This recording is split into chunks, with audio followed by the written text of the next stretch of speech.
السلام علیکم ورحمۃ اللہ وبرکاتہ۔ بہت ہی پیارے مسلمان بھائی اور بہنوں، میں غلام مصطفیٰ ہوں اور آپ دیکھ رہے ہیں میرا چینل پیام اسلام، جس میں میں اللہ اور اللہ کے رسول کا پیغام آپ تک پہنچانے کی کوشش کرتا ہوں۔ میری آپ سب بہن بھائیوں سے گزارش ہے کہ اللہ کی رضا کی خاطر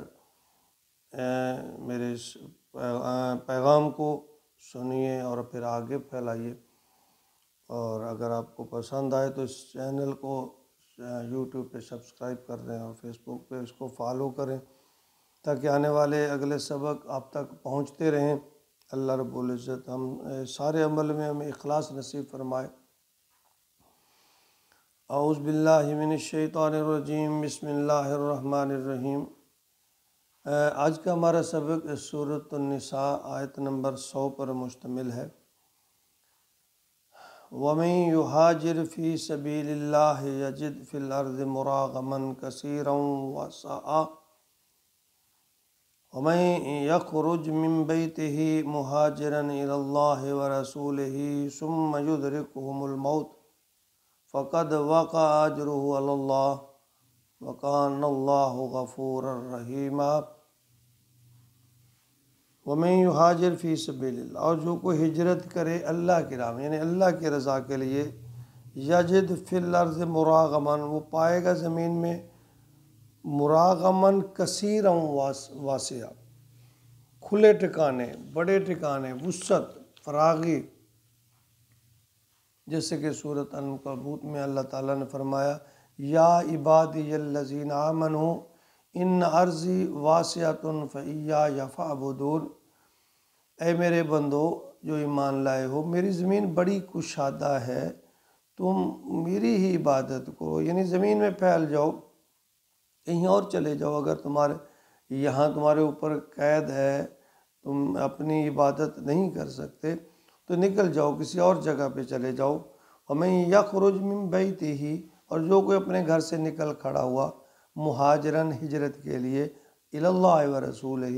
اللہ اور اللہ کے رسول کی خاطر، ثُمَّ يُدْرِكُهُمُ الْمَوْتُ، اور پھر اس کو موت نے آ لی۔ یہاں ایک بہت بڑا اللہ تعالیٰ نے انعام کا اعلان فرمایا کہ کوئی شخص جب گھر سے نکلا ہے،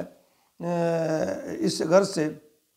یعنی مغفرت یا اجر و ثواب کی یقین دہانی کے لیے، اگر کوئی عمل انسان شروع کرتا ہے اور پھر اس کی تکمیل نہیں کر پاتا، اس سے قبل اس کی موت آ جاتی ہے، تو اللہ فرماتے ہیں اس عمل کا میں پورا بدلہ دوں گا۔ اسی طرح یعنی یہ کوئی بھی عمل ہے، اسی طرح ہجرت کے بارے میں اللہ تعالیٰ نے فرمایا کوئی آدمی جب نکل پڑتا ہے وہاں ہجرت کے لیے، بے شرط ہے کہ وہ اللہ اور اللہ کے رسول کی رضا کی خاطر نکلا ہو،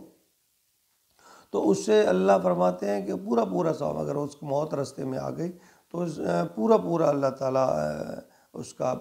ثواب اور اجر عطا فرمائیں گے۔ بخاری شریف میں ایک گزشتہ قوموں کا ایک واقعہ بیان کیا گیا، جس میں کہ ایک آدمی نے 99 قتل کر دیے، اور وہ کسی بزرگ کے پاس گیا کہ میری کوئی معافی کی کوئی تدبیر ہو سکتی ہے، تو پھر اس آدمی نے شاید اس سے کہا کہ تو بڑا ظالم ہے، اس نے اس کو بھی قتل کر دیا، 100 آدمی قتل کر دیے، اور پھر وہ معافی کی تلاش میں نکلا۔ بالآخر کسی نے رہنمائی کی کہ فلاں بستی میں جاؤ، وہاں اللہ والا ہے، وہ آپ کو کوئی رستہ بتائے گا۔ تو وہ جا رہا تھا کہ رستے میں موت واقع ہو گئی۔ اب جب موت کے فرشتے آ گئے تو وہاں جنت والے بھی اور دوزخ والے بھی دونوں آ گئے، دونوں دعویٰ کرنے لگے کہ یہ کوئی جنت والے کہ جنتی ہے اور دوزخ والے کہ یہ دوزخی ہے۔ لیکن اللہ رب العزت نے وہاں فرمایا کہ تم زمین کی پیمائش کرو جہاں سے یہ چلا تھا، جس بستی کی طرف یہ جا رہا تھا، رستے میں جس میں موت آ گئی، اللہ نے اس رستے کو بڑھا دیا، یعنی جہاں جو رستہ طے ہو چکا تھا وہ بڑھا دیا، اور جو جس بستی کی طرف جا رہا تھا اس کو کم کر دیا۔ جب اس طرح سفر کو ناپا گیا تو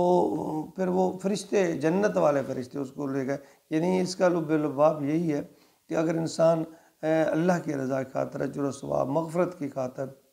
یہ کی شروع کر دیتا ہے، اور پھر اسی دوران اس کی موت واقع ہو جاتی ہے، تو اللہ رب العزت اس کا پورا اسے انعام دیتے ہیں اور پورا اجر دیتے ہیں۔ وَقَدْ وَقَعَ أَجْرُهُ عَلَى اللَّهِ، تو اس کا اجر اللہ کے ذمہ ہے۔ اللہ فرما رہے ہیں اگر حضور صلی اللہ علیہ وسلم نے اس کی بھی تھوڑی وضاحت بھی فرمائی ہے کہ انما الاعمال بالنیات، عملوں کا دار و مدار نیت پر ہے، وانما لکل امرئ ما نویٰ، اور بلا شبہ ہر انسان کے لیے وہی کچھ ہے جس کی اس نے جو نیت کیا۔ فمن کانت ہجرتہ الی اللہ ورسولہ، اور جس نے ہجرت کی اللہ اور اللہ کے رسول کے لیے، فہجرتہ الی اللہ ورسولہ، اور واقع اس کا اجر جو ثواب جو ہے اور اللہ کے رسول کے ذمہ ہے۔ ومن کانت ہجرتہ للدنیا، اللہ نے فرما رہے ہیں کہ اگر کسی نے کوئی ہجرت دنیا کی خاطر کی ہے، یصیبها بامرأۃ ینکحھا، اگر کسی دنیا کے لیے یا کسی عورت کے نکاح کے لیے اس نے ہجرت کی ہے، تو پھر اس وہجرۃ الی ما ہاجر الیہ، اللہ کے ذمہ اس کا کچھ نہیں ہے، بس وہ اس نے دنیا داری کے لیے ہجرت کی ہے، تو پھر اللہ اس میں کوئی یعنی اگر ہجرت اللہ اور اللہ کے رسول کی خاطر کی ہے تو اللہ اور رسول اس کے ذمہ دار ہے۔ چنانچہ اللہ رسول کی طرف ہجرت خلوص نیت کے ساتھ گھر سے نکلا، فوت ہو گیا، مدینہ منورہ نہیں پہنچ سکا، نبی اکرم صلی اللہ علیہ وسلم کے قدموں میں تک رسائی حاصل نہیں ہوئی، تو وہ کامیاب اور کامران ہو گیا۔ اللہ فرماتے ہیں کہ وہ کامیاب اور کامران ہو گیا۔ وَقَانَ اللَّهُ غَفُورًا رَحِيمًا، اللہ بخشنے والا بھی ہے اور رحم کرنے والا بھی ہے، اللہ کسی کے اجر و ثواب کو ضائع نہیں کرتے۔ پھر اس کا یہ بھی ہے کہ طریقے اگر ہم عراق کو جھانکے اس میں تو معلوم ہوتا ہے کہ حضرت ابراہیم علیہ السلام نے عراق چھوڑا تو ملک شام اور جو ہے سرزمین مقدس اس کے مالک بن گئے، یعنی یہ ہجرت کا جو اجر ہے۔ یوسف علیہ السلام نے اپنے خاندان وطن کو چھوڑا تو سینکڑوں میل دور جا کر مصر میں حکمرانی مل گئی، اور اس طرح موسیٰ علیہ السلام مصر سے نکلے تو ان کے پیروکار بیت المقدس کے حکمران بن گئے۔ یعنی جب اصحاب رسل جو اللہ کے صحابی، اللہ کے رسول کے صحابی تھے، وہ قسم پرسی کی حالت میں نکلے تھے مکہ سے، لیکن تھوڑے ہی عرصے میں مدینہ کی وہ تجارت پر چھا گئے۔ تو اللہ فرماتے ہیں اگر تمہیں مشکلات ہیں دین پر عمل کرنے میں تو اپنی جگہ بدل لو، ہجرت کر لو۔ ہجرت یہ ضروری نہیں ایک ملک سے دوسرے ملک ہے، جس علاقے میں جس جگہ پہ آپ کا دین محفوظ نہیں ہے، آپ دین پہ عمل نہیں پیرا نہیں ہو سکتے ہو، حالات ایسے ہیں، لوگ وہاں ظالم ہیں، تو آپ اس علاقے کو تبدیل کر دو اپنے دین کی خاطر، اللہ تعالیٰ اور اچھے اسباب پیدا کر دیں گے۔ اللہ رب العزت ہمیں ہر کام، دنیا کا ہر کام جو ہے وہ اپنی رضا کی خاطر کرنے کی توفیق عطا فرمائے۔ دنیا تو بیت جائے گی، چند روزہ گزر جائے گی، لیکن آخرت میں نہ ختم ہونے والی جو زندگی ہے، اللہ رب العزت ہمیں اس کی تیاری کرنے کی توفیق عطا فرمائے، اور اخلاص کے ساتھ صرف اور صرف اللہ اور اللہ کے رسول کی رضا کے لیے۔ اللہ تعالیٰ ہمارے اعمال کو قبول فرمائے، آمین۔